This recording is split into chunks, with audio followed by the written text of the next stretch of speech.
Very good morning, everyone. Welcome to the Buddhist Mahavihara's Dhamma series.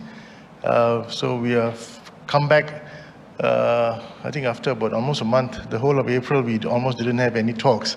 We are very fortunate today, this morning, to have with us Bhante Prof Yasassi from Sri Lanka, who will be here for the Vesak period, and he'll be assisting us during Vesak as well as conducting another one or two talks here at the Buddhist Mahavihara.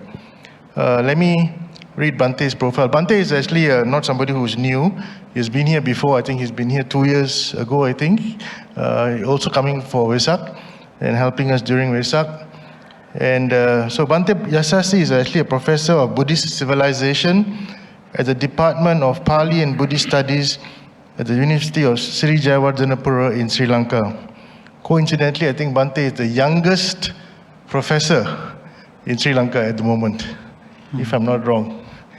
He obtained his BA honors in Buddhist civilization with a first class honors and also a PhD from the same university, which is the University of Jayawardhanapura. He has also successfully completed 2 Masters of Arts in Buddhist Studies from the University of Kelaniya and the Buddhist and Pali University of Sri Lanka. He is the founder and director of the International Buddhist Research Center and co-secretary of the Sri Lanka Association of Buddhist Studies in Sri Lanka. Bhante Professor Yasassi shares his knowledge also as a visiting lecturer in local and international universities such as the Buddhist and Pali University of Sri Lanka, the University of Kelaniya, and the Buddhist and Pali College of Singapore. As a scholar in Buddhist studies, he has authored several books and editions. He has also authored a number of indexed and referred journal articles, research articles, and has presented research papers at national and international conferences. Currently, he is conducting lectures, Dhamma talks, and public orations, both locally and internationally. So we're actually very fortunate, as I mentioned, to have Bhante here this morning to speak to us about the Buddhist way of managing conflicts. So without much ado, I'd like to invite Bhante to start this morning's Dhamma sharing. Bhante? Say sadhu 3 times.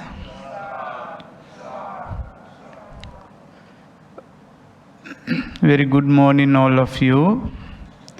Today, very happy to be here to conduct a Dhamma talk after 2 years in commemoration of the Buddha's 3 major events which we commemorate in the Vesak.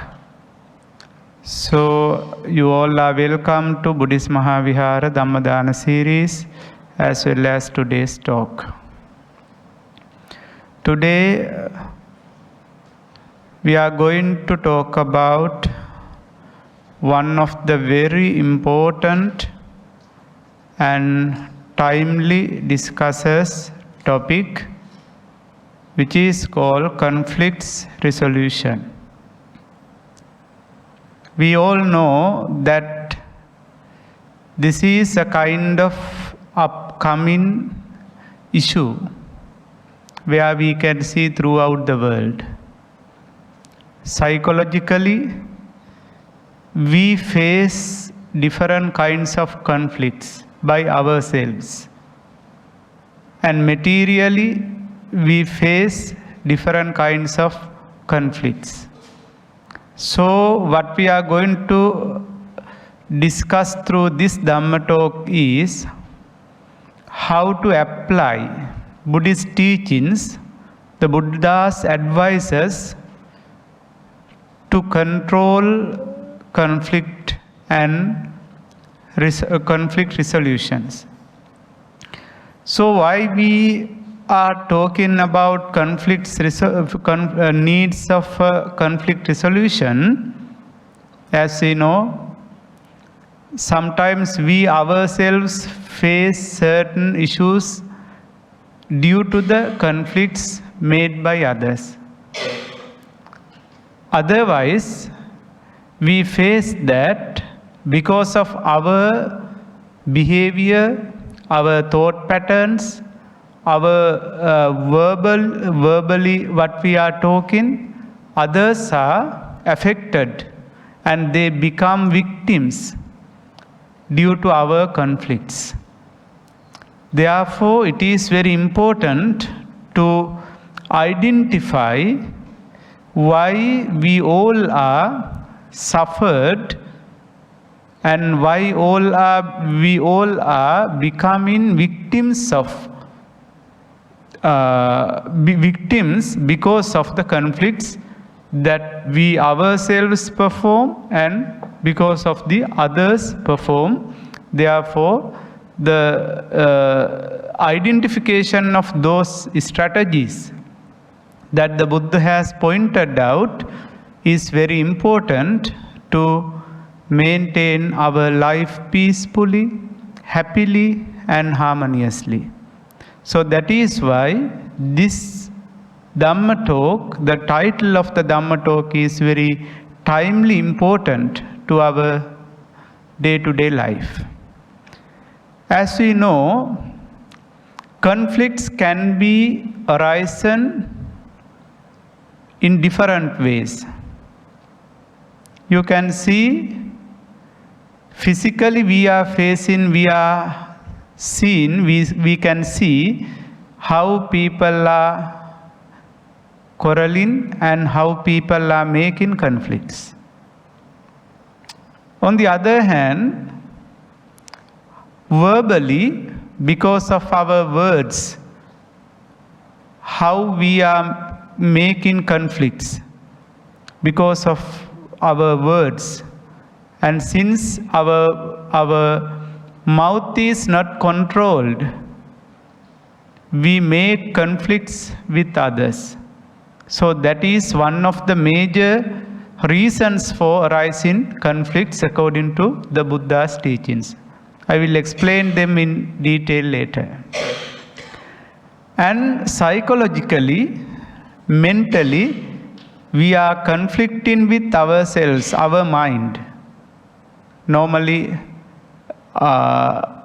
sometimes when we are not able to control our mind, we create conflicts within ourselves, we corrupt our inner peace by doing certain conflicts within our mind.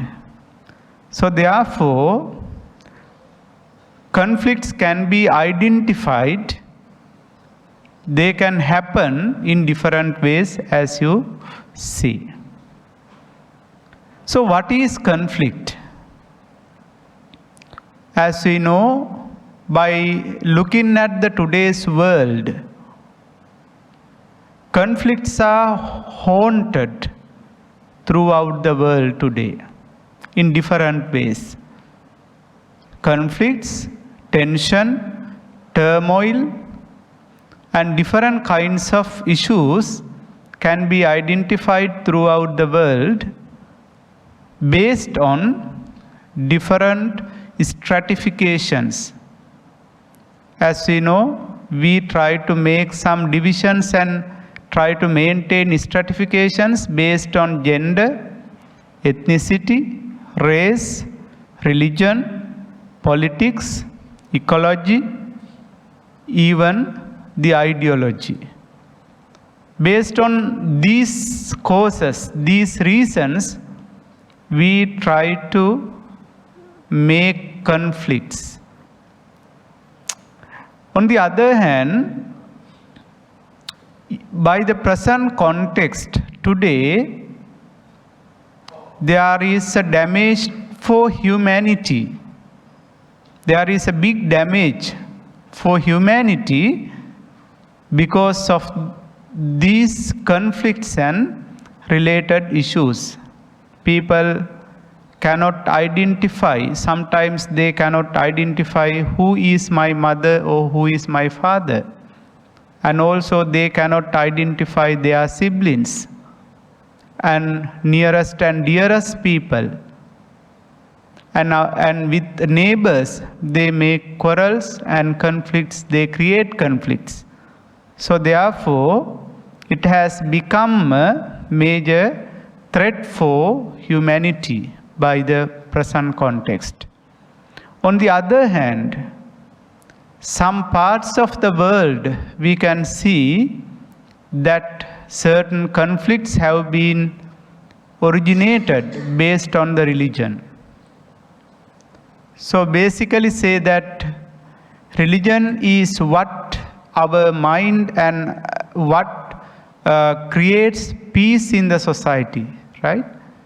Even though we consider that religion leads us to be happy, peace in our mind as well as throughout the world, due to the religious fundamentalism, some conflicts have been originated throughout the world.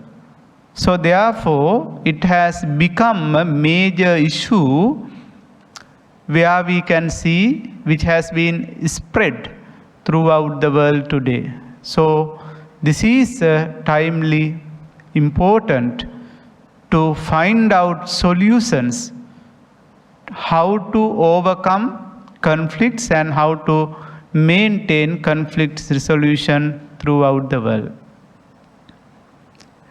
As far as concerning the modern psychological ideas, conflicts can be identified, can be classified into two: behavioral or social conflicts and psychological conflicts.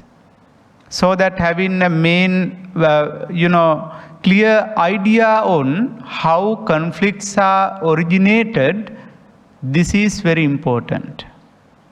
So sometimes this looks like teaching a lesson, right? Because Dhamma discussion and Dhamma teaching is nothing but teaching. So it is not like saying something in different ways, right? So the listeners should have an awareness by the completion of the Dhamma talk on the relevant topic. That is what the Buddha pointed out: Adi Kalyanang, Madhye Kalyanang, Pariyosana Kalyanang, Sattang, Sabhyanjanang, Kevala Paripurna. These 6 words. So the Dhamma, when delivering Dhamma, when teaching Dhamma, it should be very clear at the beginning, in the middle, at the end. And it should be meaningful. There should have something to bring when you go out. Otherwise, it is useless. That is why through the Dhamma talks, I try to give something, knowledge also. That is very important. So accordingly, we can find out behavioral or social conflicts in 4 ways. Intrapersonal conflicts. Intrapersonal conflicts are originated within oneself, right? Within oneself. So I myself create conflicts, and physically, psychologically, verbally. So those are called intrapersonal conflicts within oneself. Then interpersonal conflicts. So that can happen involving 2 or more people. Sometimes there are so many complaints when we are talking with some people. Some wives say that my husband always quarrels with me. He made certain, he tried to create quarrels and fight. They are domestic violence based conflicts, right? And some siblings, they always try to pick quarrels each other, right? Those are some kind of interpersonal conflicts.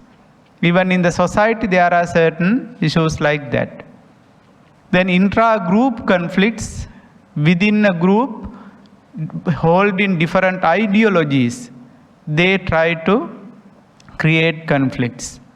And intergroup conflicts, in such a situation involving 2 or more groups of people, based on different ideologies, based on religion or the race, caste, creed, gender, or whatever the stratification, they try to create intergroup conflicts like terrorism.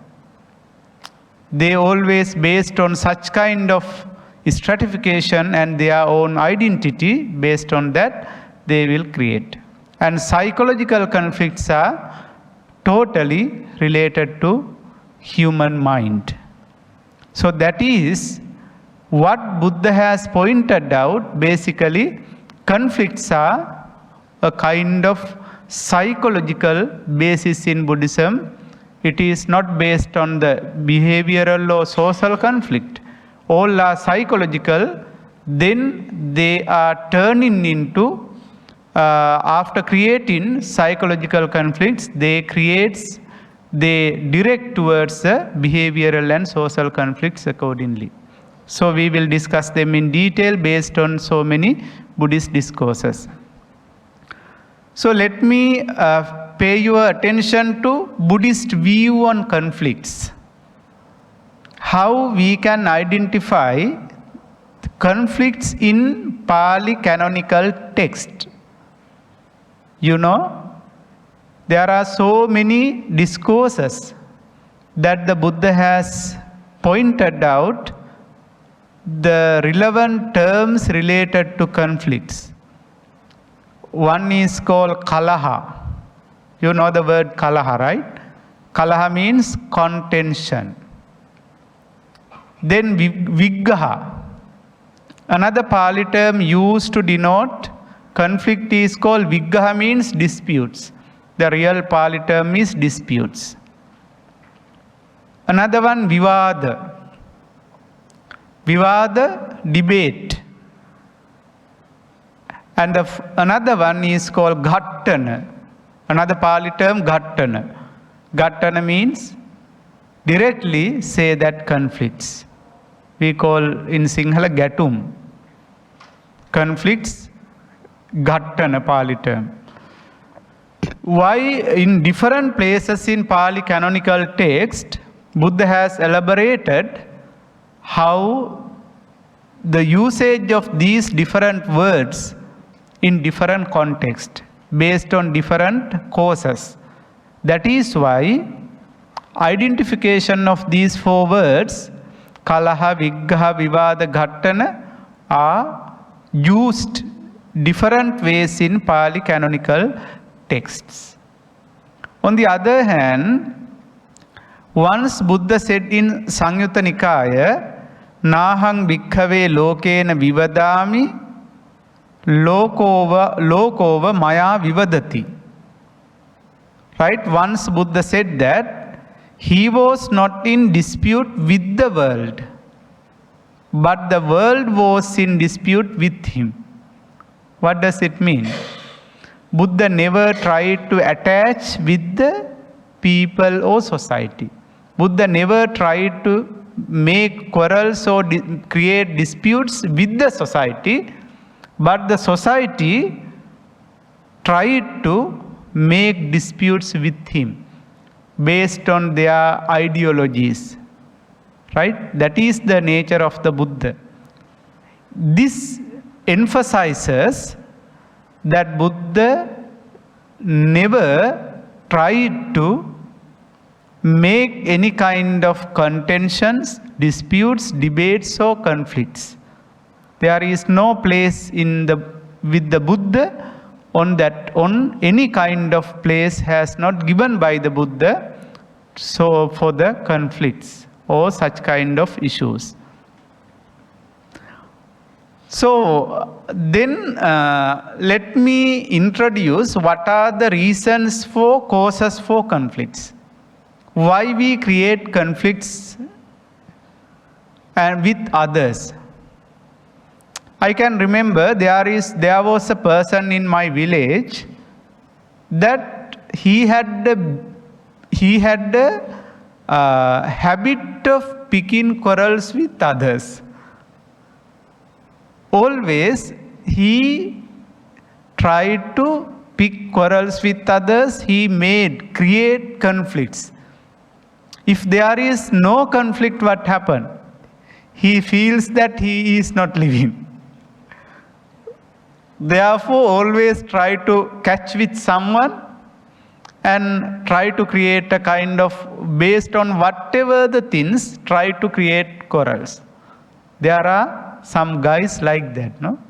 They try to, they feel that they are living when they having such kind of problems and such kind of, creating such kind of issues. Yeah, that is the motivational force, right? He or she maintains motivational force.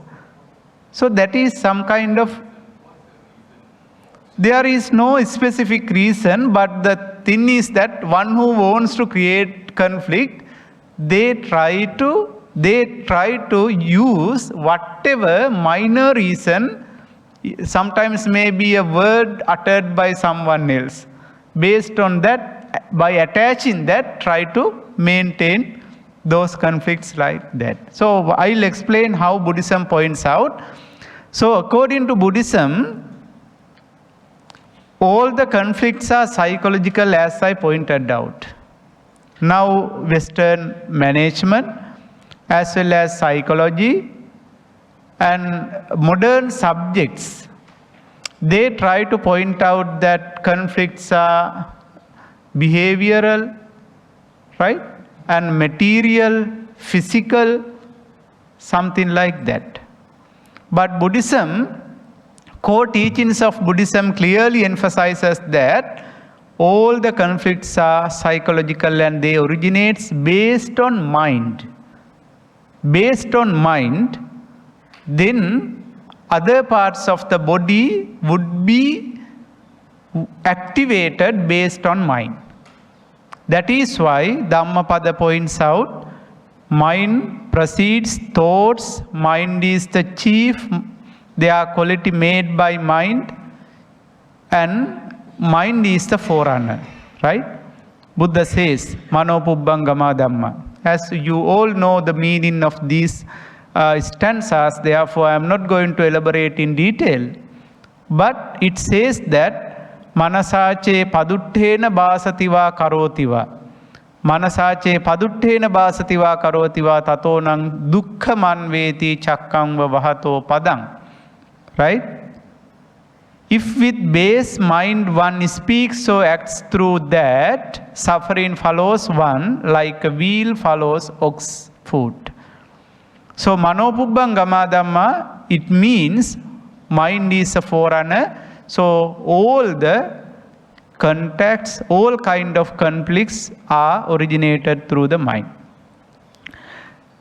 In the other stanza, again Buddha pointed out, Manasache pasannena bhasativa karotiva, right? If anyone act or speak with the pure mind, what will happen? The result would be tatonang sukha manveti, happiness follows him, right? Just as a shadow which doesn't depart him.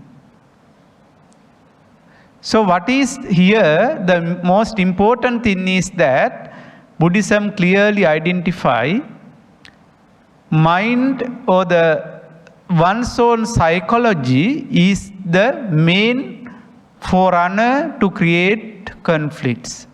That identification is very important.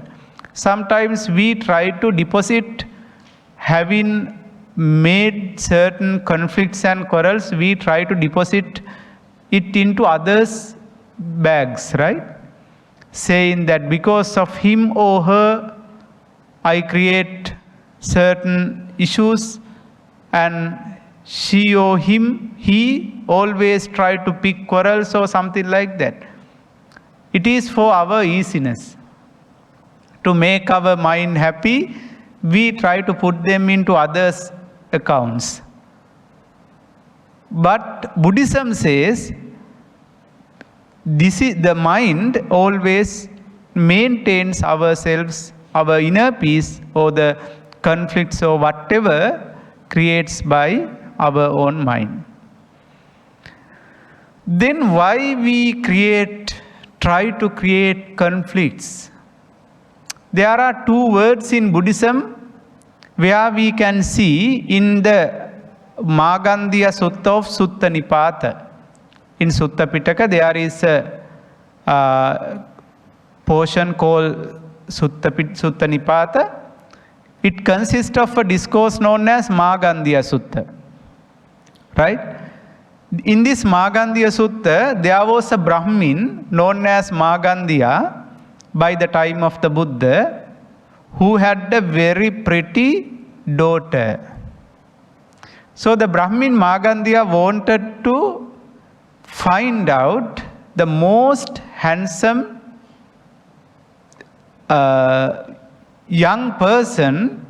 youngster to get married to his daughter. Then while searching everywhere in India, he identified that Buddha is the most handsome person whom has qualified for getting married to his daughter. Then once he approached the Buddha and requested the Buddha to get married to his daughter to the Buddha. Then Buddha said no. Even at the time where three Mara daughters, right? Tanha, Rati, Raga. Even at the time they always tried to attach to him, Buddha refuted. According to Buddhist literature, three Mara daughters, Tanha, Rati, Raga, are the most beautiful ladies sent by the evil one, Mara, so that break in the Buddha's concentration. Buddha said, I did not have any kind of mentality over those three Mara daughters. Then what happens? What is the use of your daughter? In that situation, Magandiya, the Brahmin says, why you are not having such kind of temptations in your mind, desire? Then the Buddha said, Sanyancha dittincha ye aggahesung te gattayanta vicharanti loke. Vicharanti, the Pali term vicharanti means they behave in the world. Ghattayanta means by creating conflicts, right? By creating conflicts, people are living in the world. Because of what? Sanyancha dittincha. Sanya means perceptions. Ditti means views. So the main reason, two major reasons for the arising of conflicts are perceptions and views, according to the Buddha. Sanyancha dittincha ye aggahesum. Whoever holds, maintains perceptions and views, they live in the world with such kind of conflicts. What are the perfections? Perfections are certain signs or marks that we identify as good or bad, beauty or not, whatever it is, right? So we try to make certain objects as beautiful, pleasant or unpleasant, beautiful or not, like that. They are the perceptions. They are the mental ideas that we create our mind by looking at someone or something. That is the general nature of the human beings, right? When we see something, we make judgments over them, saying that it is very beautiful, she is very pretty, he is very handsome, something like that. They are the perceptions, right? Based on that, we try to create certain conflicts within ourselves, and then we spread it into the others. That is the nature, perceptions. Buddha said that there is no any beauty within objects. So where is the beauty? It is a kind of perception that we create in our mind. That is why one who is beauty to me is not beauty to another, right? If there is no such a diverse way of thinking, what will happen? Everyone will like to only one person or one girl or one boy, right? Why? It is a kind of framework that has been created by the universe. Nothing. So the Buddha says beauty is so those perceptions are not available in anything else.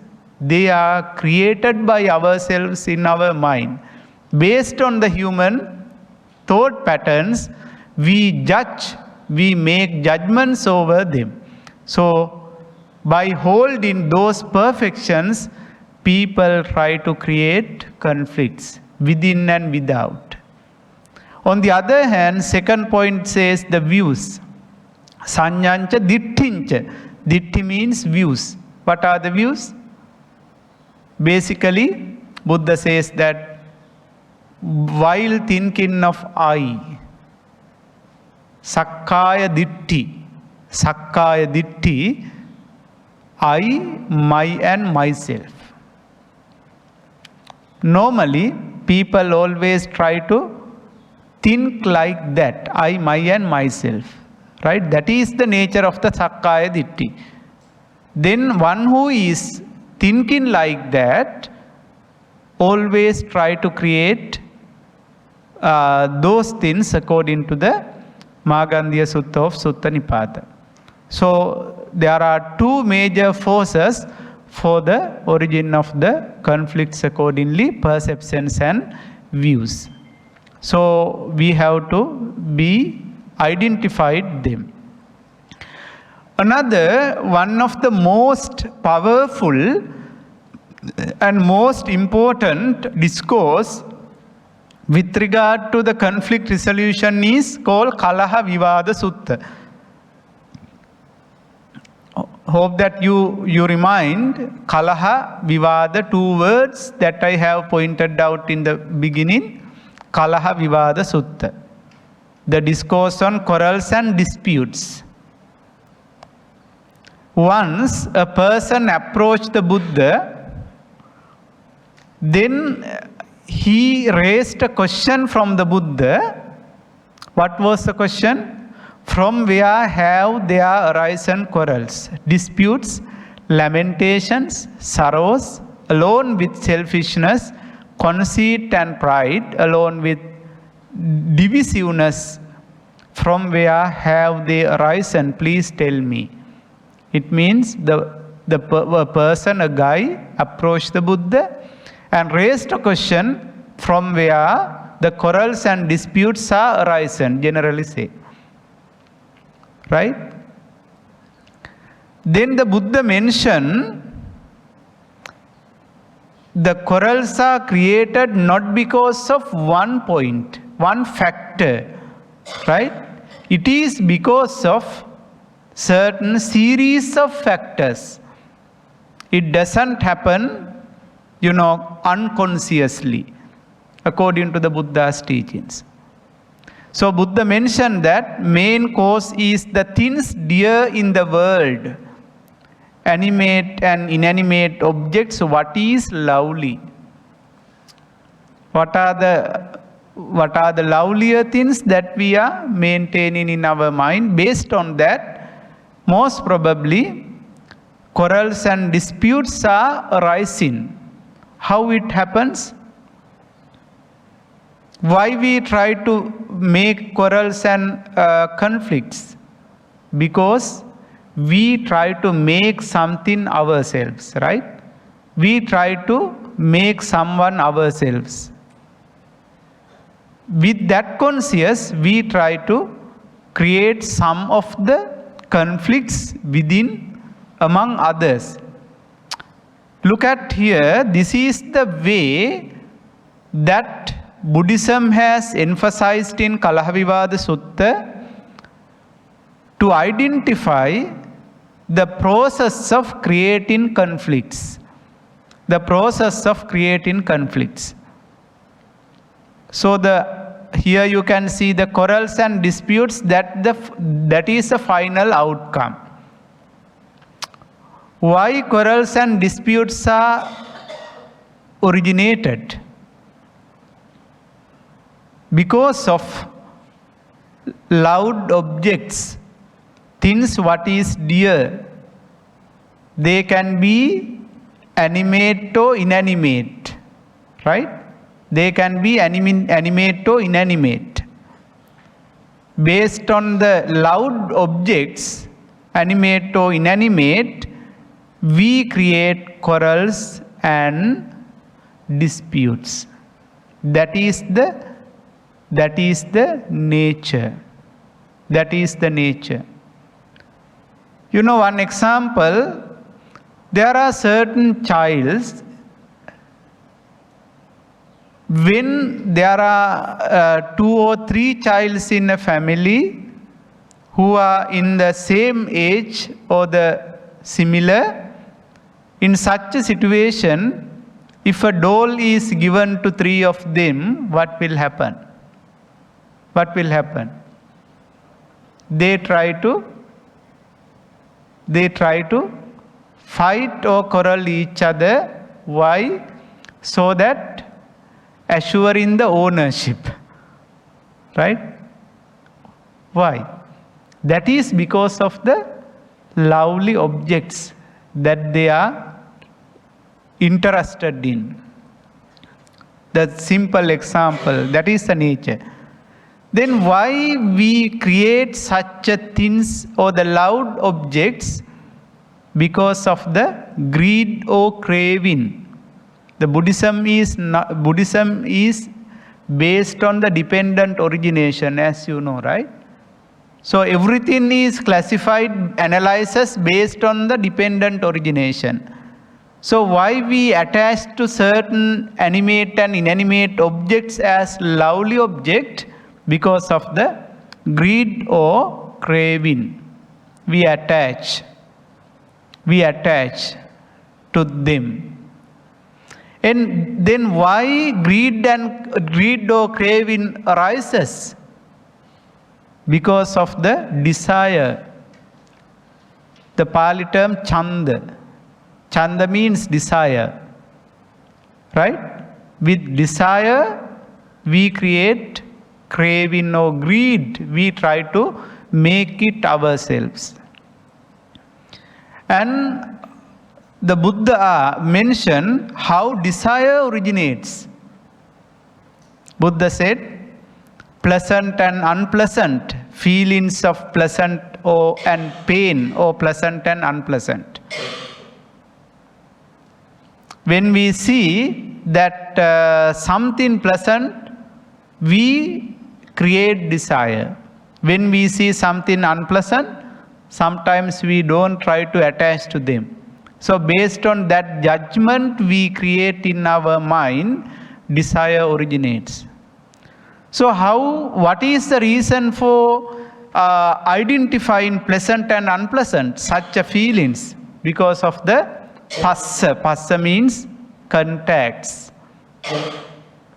Because of the contacts. Phassa. And what we are contacting is names and forms. Nama Rupa, right? Rupa means the physically outer appearance, what we can see with the person or with the animate or inanimate thing. Rupa means psychological Vedana, Sanya, Sankara, Vijnana, those 4 factors, right? Based on that, we create the things like that. So, look at very clearly, Buddhism emphasized, based on the cause and effect theory, dependent origination until happen in quarrels and disputes, what is the process going on. That is very important to identify. So, because of the names and forms, we try to contacts, right? It means the phassa. Because of the contacts, we create psychological ideas, pleasant and unpleasant. We try to give an evaluation to those objects. Then when we feel pleasant or unpleasant, these psychological feelings, then we create desire, chanda. Then when we create desire, then we try to attach those lobha, create lobha. Chanda is something, interested in something. Lobha means trying to attach into what we were interested in. Then based on that, we try to make those things ourselves, and then we try to pick quarrels and disputes so that making those things ours.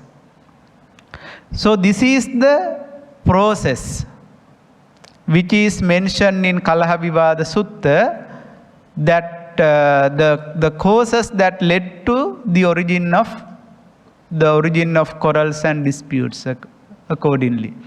Now look at here. This is entirely a psychological process, right?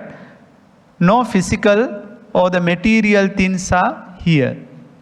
So the quarrels and disputes, conflicts are, that is why at the initial stage, at the inception, I have pointed out that Buddhism points out as a psychological process.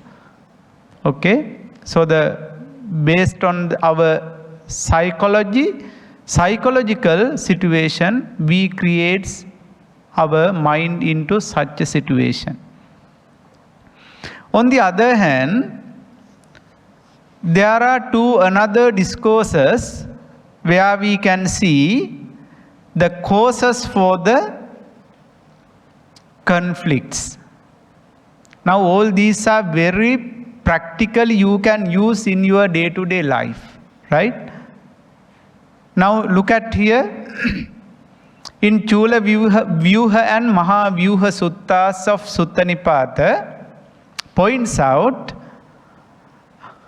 the main reason for the horizon of disputes are ideological differences, right?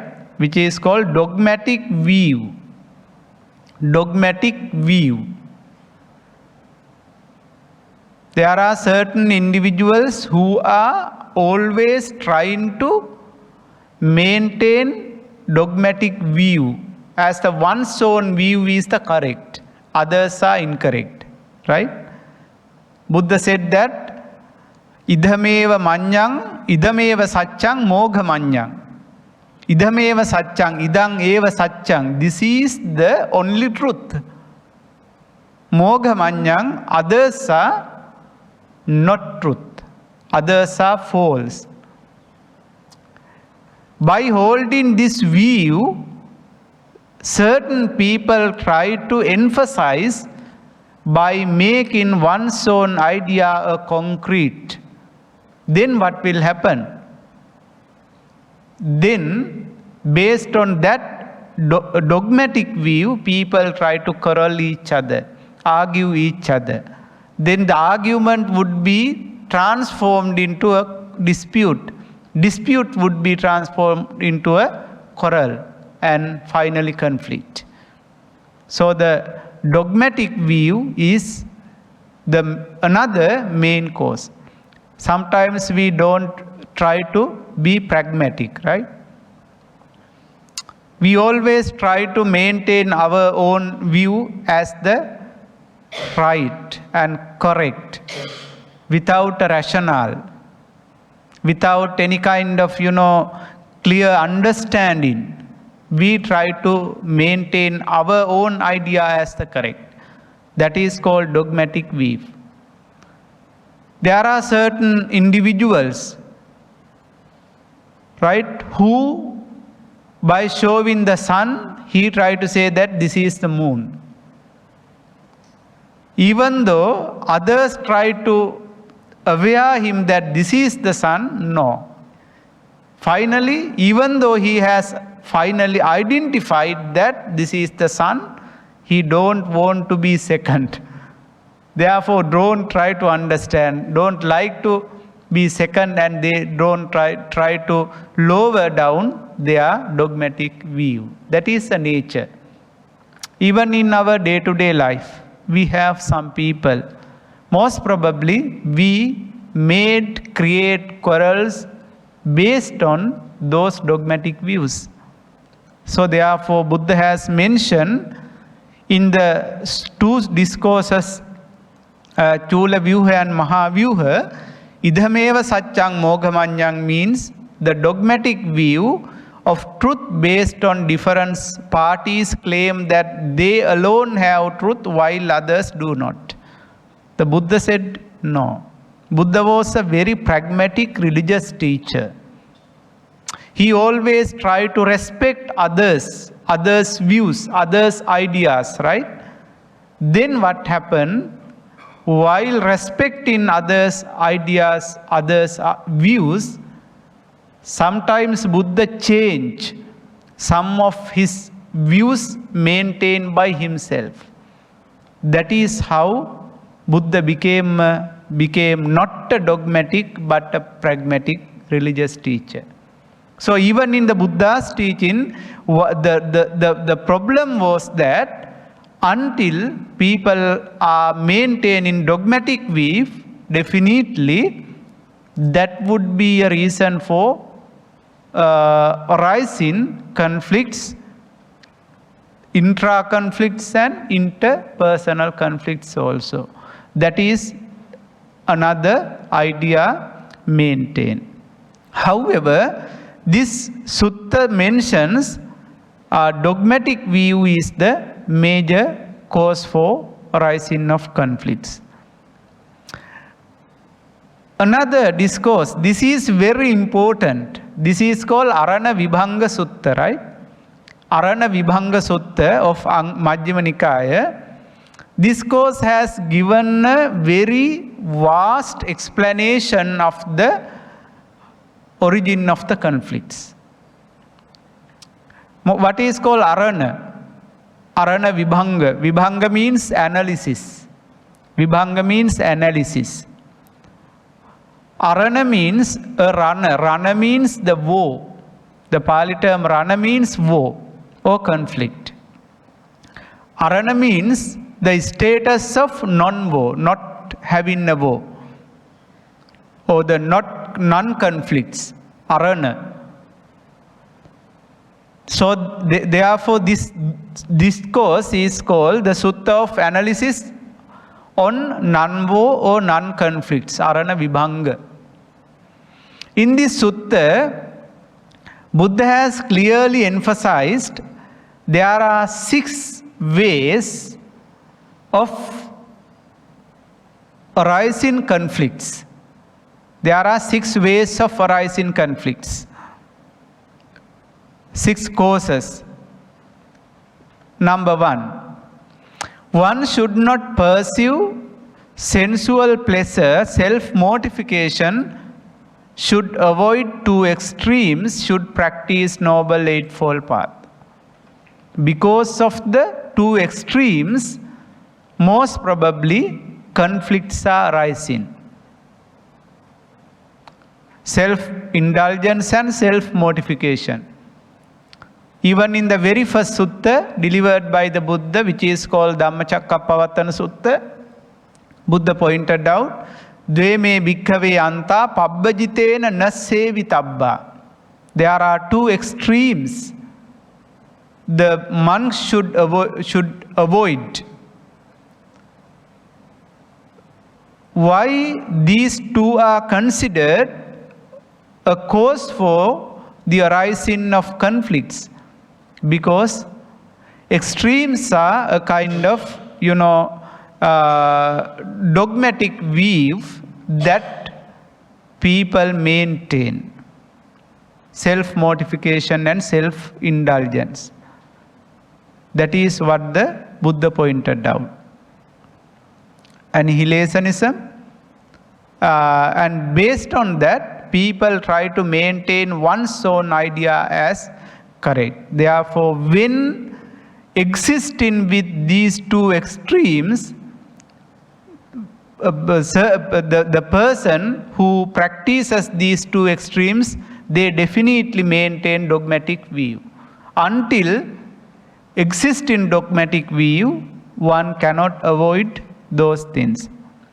Then the Buddha's remedy for the resolution of such a conflict is called practice in Noble Eightfold Path. So those conflicts and problems can be settled down by practice in Noble Eightfold Path. Number 2, Arana Vibhanga Sutta says, one should know what is to extol and what is to disparage. One should know what is to extol and what is to disparage. Knowing both, one should neither extol nor disparage, but should teach only the Dhamma. The reason is, while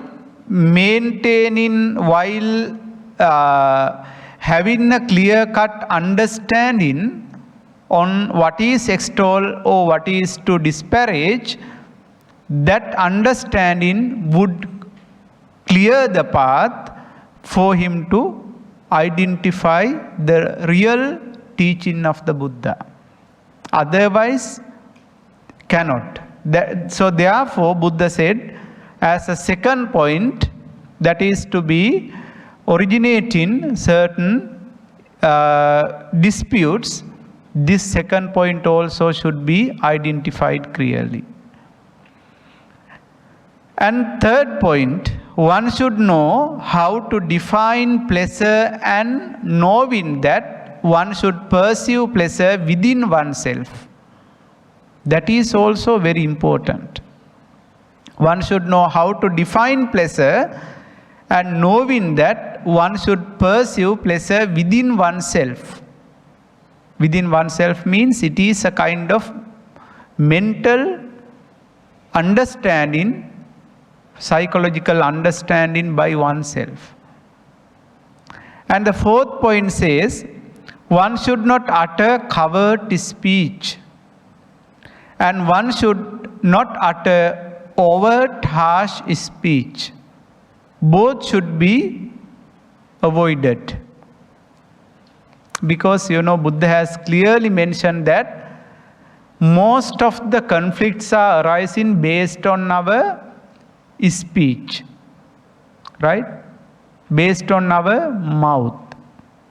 So the initial stage of the arising of origin of the conflicts are a single word that we utter from our mouth. Then based on that, try to develop that into higher level in different ways, right? So final results would be sometimes a killing. Up to that, certain single word can be elaborated into such a level, right? So therefore, Buddhism clearly emphasized that the language or the words are very influential factor, cause for the arising of conflicts. especially interpersonal conflicts and intergroup conflicts. So that can happen. Therefore, Buddha said that one should not utter covert speech, which are causing the conflicts. And one should not utter overt, harsh speech. And the fifth one say, one should speak unhurriedly, not hurriedly. This is also very important. Practically saying that when a person, based on the nature of his expressions, hurriedly talking, what will happen? Someone may think that he is talking harsh and based on the voice, right? Then the maintaining calm, quiet and such a very unhurried situation style in communicating by using language is also very important. So we can do use language as a very powerful tool to the resolution of conflicts. So what we are doing is, what we sometimes, based on the nature of our words, how we use the words and the voice, as well as the nature of using words hurriedly, that would be a reason for arising conflicts. That is why Buddha said it has to be reduced, and one should, when a person speaks, that should be unhurriedly, not hurriedly, right? That is also very important. You can see how Buddha has considered very slight things which can happen to create conflicts, and Buddha had advised to avoid those things. So that is, some people say that this is my nature, right? So that making their, to establish their idea and their nature, they try to mention, this is my nature. So the his or her nature for herself or himself, not for others. But the general sense is, we have to be considered those things in deep. Then the sixth point, Buddha said, one should not insist on local language and one should not override normal usage. Local language means, based on the language, so many problems are originated. Local language means one's own language. Sometimes we try to maintain our language, right? So based on language, there are so many problems and issues, conflicts originated throughout the world. Language-based conflicts, right? So Buddha said no. Once there were two monks came from a Brahmin family who was respecting to Vedic language, it means Sanskrit. Having approached the Buddha, Yamelu and Tekula, having approached the Buddha, they requested the Buddha to give permission for them to translate Buddha's teachings into holy Vedic language. It is called Sanskrit. Why? They were still, even though they entered into Sasana as monks, they became monks, they were still in Brahmin consciousness, Vedic consciousness. Therefore, they requested the Buddha to give them permission to translate those the Buddha's teachings into their language, because they considered that their language is the best while others are lower. Buddha said no. If you want to learn or identify the Buddha's teachings, you can use your language for understanding. That depends on you. But no need to translate into that language. Why? Otherwise, in such situations, there may arise language-based conflicts. Someone can again ask the same question.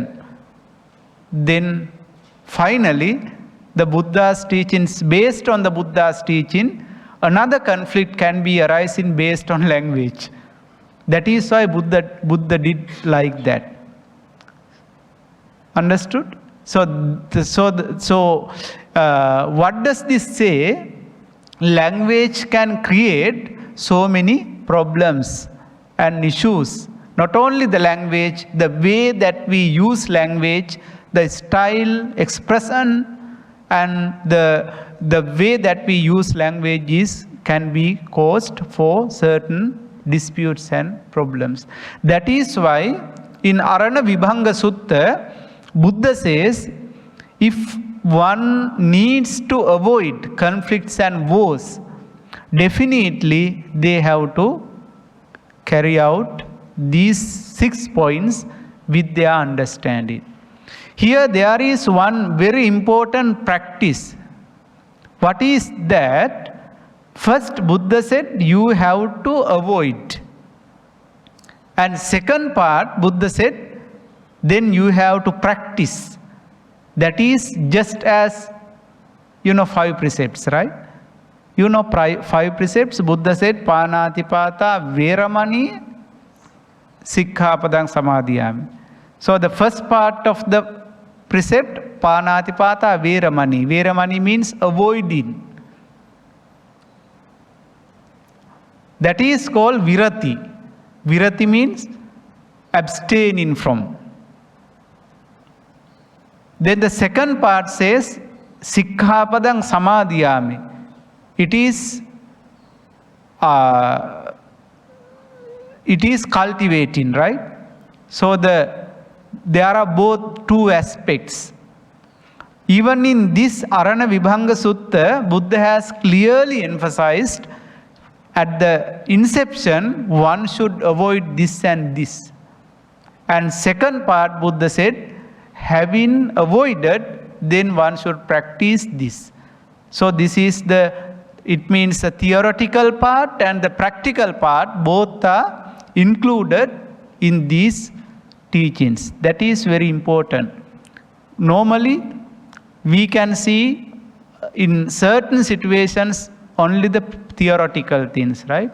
The Buddha is very practical religious teacher. That is why wherever he tried to say a kind of theory, simultaneously he has introduced the practical approach of those things. So even in every Buddha's teachings are the same. So Arana Vibhanga Sutta. Another very interesting discourse is Kama Sutta. Kama Sutta of Sutta Nipata. This sutta mentions that why people create quarrels, disputes and conflicts because of the kama. Kama means pleasure. There are 2 types of pleasures in Buddhism, Kilesa Kama and Vattu Kama. These 2 are very important. Kilesa Kama means subjective sensuality. It means strong desire and attachment to ideologies, concepts and theories. Kilesa Kama, subjective sensuality.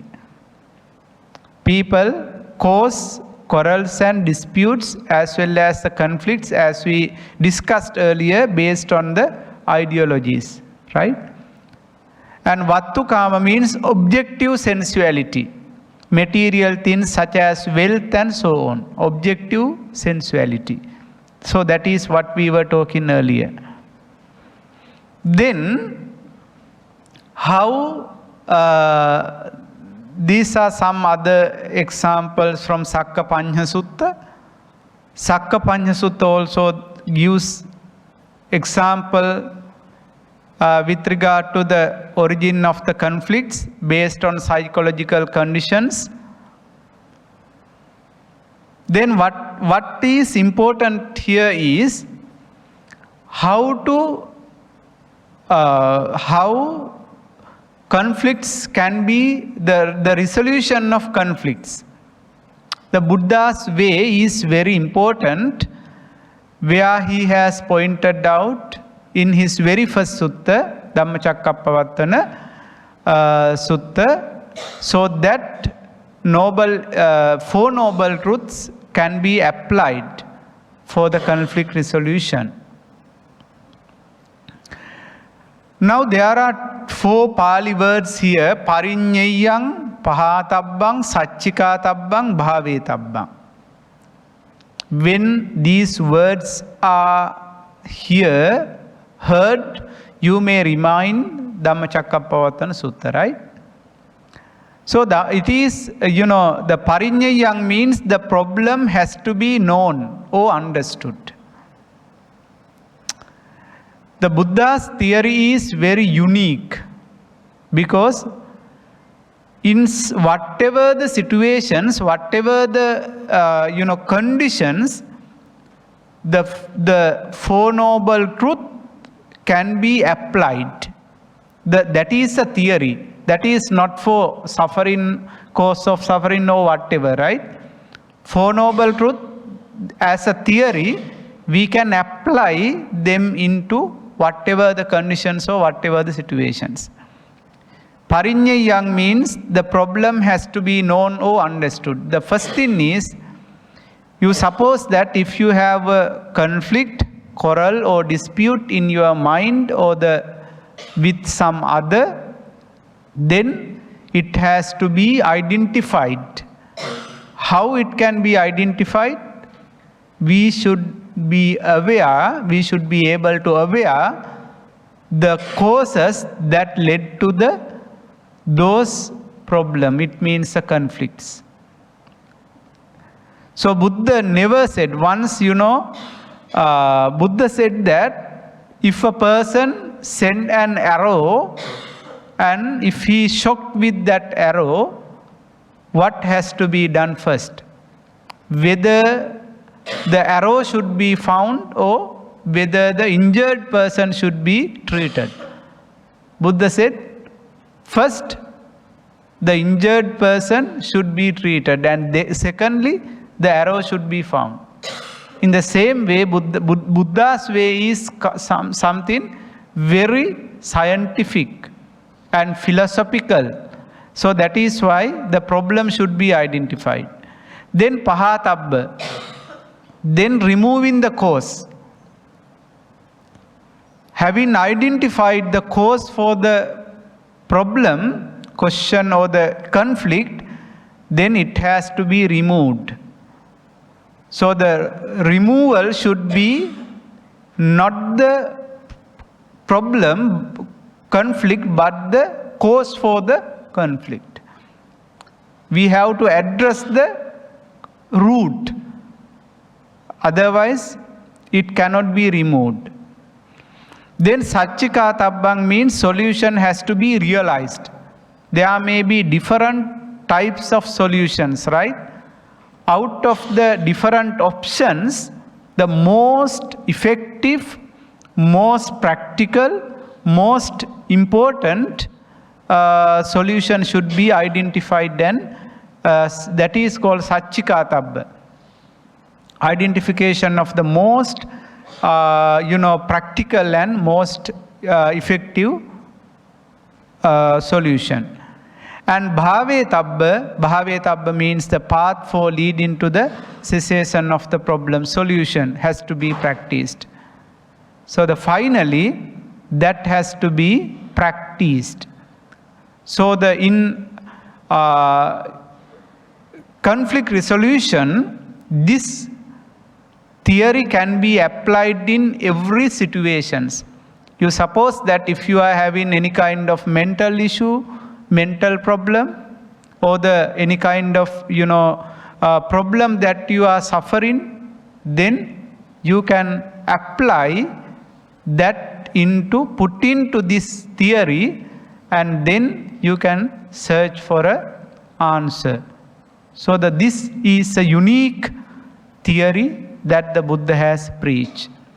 Apart from that, loving kindness, practice in loving kindness is another very effective, practice for the conflict resolution. Most probably, since we don't have loving kindness, practice loving kindness, so many issues and quarrels may be originated. The Buddha mentioned, even if you are cut off by bandits using a two-handed saw, you should not have ill will towards them and should continue to feel, care for their well-being while maintaining an attitude of loving kindness and a lack of inner hatred. Practically, it is very difficult to practice such a thing, right? But the Bodhisattva practice is the same. So even though we are not able to, we have no capability of coming to that status, it's okay. But we can stop in such some kind of extent, right?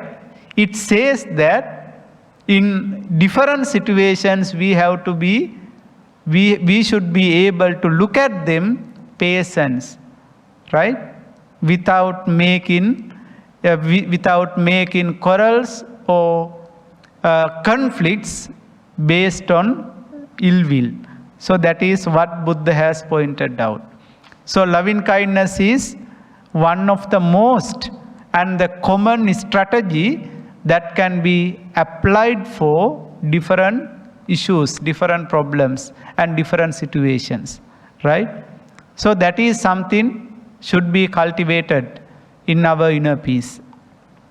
And then great compassion, which is related to loving kindness. One who practices loving kindness, they have compassion. So that is another strategy introduced by the Buddha, so that maintaining such a conflict resolution. Then there are so many advices given in Dhammapada and some other discourses where we can see how people should try to manage our mentality by thinking the positive ways. Now here you can see these are the causes that we try to create certain issues. He abused me. He struck at me. He overcame me. He robbed me. Right? By thinking of those, inclinations, perceptions, we try to bear ill will towards them. Finally, Buddha said, their hatred is never appeased because they have created those perceptions in their mind as concrete. Therefore, it has to be, those ill will had to be appeased without hatred. It can happen. So most probably conflicts are originated based on ill will and hatred. So therefore, we should try to maintain our mind in very calm and quiet situation without giving permission to ill will and hatred to be inserted into our mind. And further, Buddha said how we can do reaction by thinking others, some of the things that happen to oneself. The Buddha said, those who bear not ill will towards this, their hatred is surely appeased. So as I mentioned earlier, ill will is one of the one of the most powerful curse that we cultivate in our mind. So it has to be avoided. Apart from that, the one of the most prominent Dhammapada discourse, Nahi Verena Verani Sammantida Kudachanang Averenacha Sammanti Esa Dhammo Sanantano, which mentions not by hatred do hatreds. Cease at any time in this place. They only cease with non-hatred. This truth is surely eternal. So through the non-hatred, hatred can be defeated and we can maintain happy and we can maintain very pleasant and happy in our mind by maintaining non-hatred, which can be considered the major reason for arising of conflicts within and without. So therefore, Buddha said, so that conflict resolution and maintain our mind happy, peacefully and harmoniously, we should be a very good positive thinker who controls oneself. Right? There is nothing in the universe which can be achieved, right? There is no impossible things in the universe. Look at the picture. Someone can say that it is something impossible for an elephant to be on a ball, but it also can happen. So that what has to be cultivated, he should be able to seize the invisible, feels the intangible and achieves the impossible. So that is the nature of the positive thinker. So one who is controlling oneself, definitely he can maintain one's own peace, happiness and harmony in our mind by avoiding such kind of conflicts and some of the disputes and some other corrupted things that make our sansaric journey a very lawful one. Therefore, with that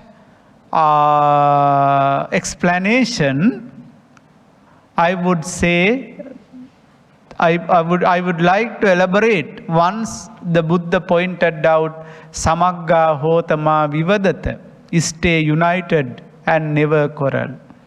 Right? Wherever and whatever the situations we are, we should try to stay united without making conflicts. So that can be the reason for us to be very happy, pleasureful and harmonious sansaric journey. Thank you so much for your patience hearing. Questions? Regarding Arana Vibhanga Sutta in Madhyam Nikaya, as you mentioned about language, that one should not emphasize on local language, which you mentioned about one monk wanted to use Sanskrit as a language for translating the teachings of the Buddha. So, is there any such mention, discourses? Yeah, that is mentioned even in the same Arana Vibhanga Sutta. It says that Yamelu and Tekula, two monks who came from a Brahmin clan, who had entered into Sasana having become monks, in that situation they were still had the conscience of their Brahmanic conscience, by considering that they are the highest and others are lowest or something like that. So that is why they considered that their Vedic language is more holy than the Pali language. That is why in that conscience they wanted to translate the Buddha's teachings into their language. So so that avoiding language, difference and language-based conflicts, Buddha said, it is not no need to translate, but if you want to understand easily, you can use your local language so that easy understanding. So I'll say one example. If I am familiar in Sinhala language, if I try to translate, if I try to write entire Tripitaka only in Sinhala, for my easiness, that is not better, because Pali as a holy and common language, it can be applied for many people, right? The situation, they are also the same. And another doubt, Bhante, regarding idhamma eva satcham mogamanyam, is in Botha Sutta, Chula Vyuha, and Mahavyu Sutta, both Sutta speaks about it? Yeah, that is available in both suttas, right? Chula Vyuha and Mahavyuha Sutta, that is a couple of suttas which explains the same idea in a diverse way. So the Mahavyuha Sutta has elaborated what is available in Chula Vyuha Sutta. So both suttas say that the dogmatic weave, and so that explaining that dogmatic weave and its nature and how it influence on the rising of the conflicts, Buddha has elaborated that in both suttas. So the idameva satchang mogamanyang, that is actually not only mentioned in Chula Vyuha and Mahavyuha Sutta, it can be seen in many places in entire Pali Tripitaka. So the basic idea is the one of the dogmatic view maintained by contemporary religious teachers, contemporary philosophers who lived in India, so that emphasizing one's own idea, one's own view as the right. So that is what we can see even in these two suttas. Okay, Bhante, Moga means what? Moga? Moga means one of the terms used by the Buddha so that blaming people, like, in Buddhism, Buddha did not use very harsh words like the very general words that we are using today, right? We call the most powerful harsh word used by the Buddha is Mogha Purisa. Mogha means the foolish man. Okay. That is the meaning, foolish. Okay. So rather than that, there is no wicked word that the Buddha used. So the Mogha Manyang means others are wrong, foolish, like that. That idea. Thank you, Bhante. Thank you. Okay, welcome. Thank you. Thank you for the very good sharing. Looking forward for the slides. Actually, I just want to know, like, I work in a corporate world. Over there, I found that when I have conflict, usually it's because I'm trying to defend myself. Because sometimes it's a very dog-eat-dog world. Huh?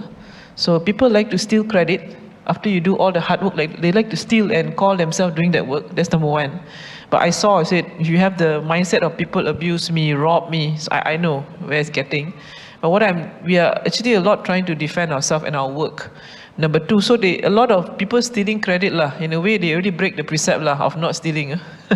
That number one. Number two is they like to, when things go wrong, they like to point fingers and blame, make you the scapegoat. So oftentimes I notice, because I'm a minority group in a majority community where I work, I'm a minority ethnic. So I found that I'm an easy target also.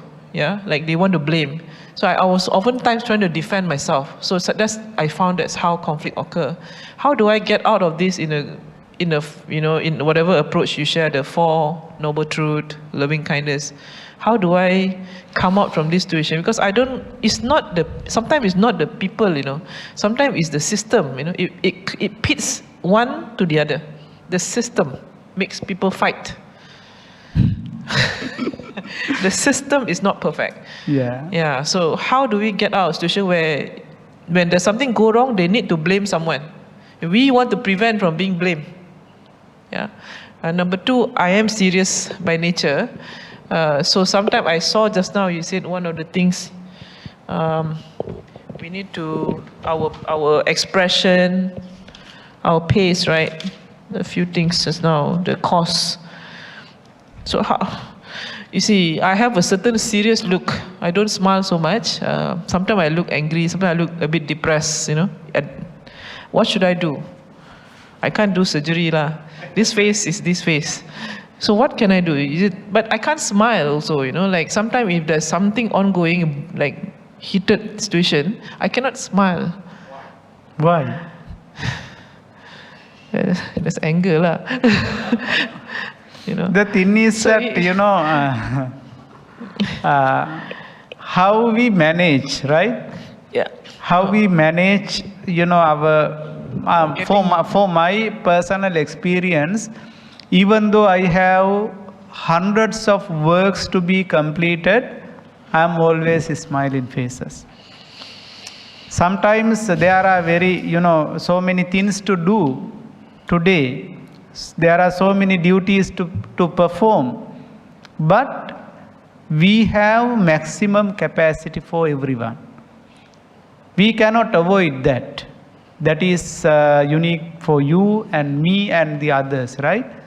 So even though we are in corporate or whatever the world, even in the underworld, we have some limited capacity to the way that we can perform our things, and so we have to do based on that. Sometimes we try to be very serious. So being serious is harmful for ourselves. In different situations, like as a manager or whoever whatever the position you are holding, if you take that it as very serious in comparison with others, that would be a kind of damage to us. Then the Buddha's way, the moderate way, is the most important way that we can practice. Once there was a monk by the time of the Buddha known as that monk was coming from a family from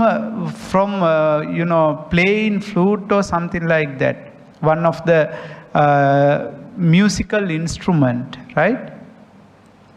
Then while he became a monk, he wanted to attain enlightenment, even at least understanding one status of the Nibbanic path, or the Sotapanna or Sakadagami or whatever status. Then he tried, just after becoming a monk, he tried to day and night by practicing meditation, right? The monk is known as Sona, tried to practice meditation day and night so that achieving one goal as soon as possible. But he was failure to achieve at least the Sotapanna status. Then he was frustrated. Having frustrated, he approached the Buddha and said that the Buddha, I cannot stay in the monastery. Having lost everything, I became a monk so that attaining enlightenment, even at least to come to one status. But I was not, still I could not achieve that. So Lord, I will go home and I will practice my earlier practices, something like that. With that frustrated mind, he went. The Buddha addressed that monk, saying that Buddha raised a counter question, Sona, what was the job that you did in earlier before becoming a monk? Buddha said that, he said that, I will play a kind of, musical instrument. That was my job. Then the Buddha said, when you wanted to, fine tune that instrument, how you can maintain whether the strings of the instrument would be hold in tight or keep it in very simply. The Buddha, the person, the Sona said that I will always try to maintain middle way. If they are maintaining tight, it is not melodiously, it doesn't create melody, a very sweet melody. If it is keeping very, light without making such a very simple way, it also cannot create very good melody. Then I always try to maintain it in moderate way. The Buddha said that is the way we have to practice. In whatever the situations, we have to be very, moderate in our work, in our day-to-day work. Even you, as I mentioned earlier, we all have different capacities. We make certain responsibilities, accountabilities in different ways.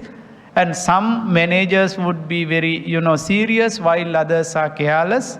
So both are working, both are having their salary, and they do their own extent what they can dedicate, right?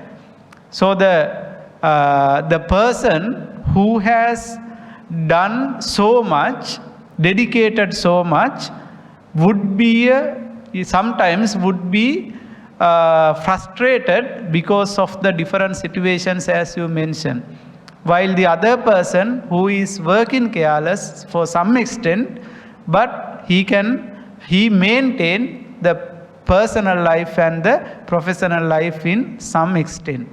So what would be the good? For my explanation, for my understanding, it is, I am not say that you should be careful or careless or whatever thing. So we have to identify our capacity, our strength, and without making any mental problem with much dedicating and much being accountable. Better to maintain everything soft way in moderate way. So you have to maintain your mindset like that. So that can be the way, that is the way for being happy. So we all live in a very short period, right? We don't have hundreds of years. So within that short period, we are expecting to be happy and peace. That is the main thing we need to maintain. So therefore, take everything easy. Don't take everything very serious. Okay. Thank you, Bhante. Okay. Let's put our palms together and thank Bhante Yasassi, Professor Yasassi, for a wonderful sharing. Sadhu, sadhu, Okay. sadhu. Then we will share the merits that we accumulated to the deities, the gods, and the departed ones from those who participated in this Dhamma talk, Dhamma sharing. Just remind all the departed ones that who are expecting for rejoicing the merits from you, and the deities, may all the divine beings, departed ones, free from all the calamities, and may they attain the supreme bliss of Nibbana. Say sadhu, sadhu, sadhu. ආකාසට්ඨා ච බුම්මට්ඨා දේවා නාග මහිද්దికා පුඤ්ඤන්තං අනුමෝදිත්වා චිරං රක්ඛන්තු ලෝක සාසනං ආකාසට්ඨා ච බුම්මට්ඨා දේවා නාග මහිද්దికා පුඤ්ඤන්තං අනුමෝදිත්වා චිරං රක්ඛන්තු ලෝක සාසනං ආකාසට්ඨා ච බුම්මට්ඨා දේවා නාග මහිද්దికා පුඤ්ඤන්තං අනුමෝදිත්වා චිරං රක්ඛන්තු ලෝක සාසනං අභිවාදන සීලිස්ස නිච්ඡං වද්දාපචායිනෝ චත්තාරෝ ධම්මා වඩ්ඩන්ති ආයුවන්නෝ සුඛං බලං ආයුරාරෝග්‍ය සම්පatti සග්ග සම්පatti මේවච අතෝ නිබ්බාන සම්පatti ඉමිනාතේ සමිජ්ජතු සාදු සාදු සාදු